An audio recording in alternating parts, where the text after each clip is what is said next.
In this video, I'm going to teach you how to play The Sims 4 with a controller on PC. It's a very quick and easy process, so make sure to follow along. I'm going to teach you how to properly set up your controller if you are playing the game through Steam. If you own the game on Steam, you will notice that it doesn't have controller support listed. Usually, if a game is compatible with controllers, it's going to have partial or full controller support listed over here in the list of features. Because it is, we have to do some workarounds using Steam itself. When you run a game through Steam, you are able to set up and configure any controller that you have connected to your PC. So what you have to do is to open up Steam, go to your library and select The Sims 4 from the list of games.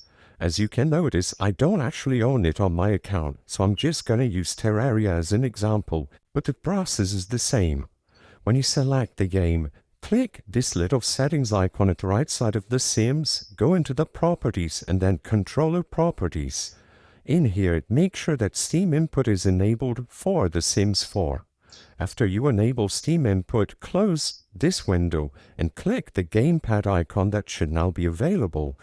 In here, you will have the option to see the layout of The Sims 4 and your controller, and you can edit this layout to your own liking.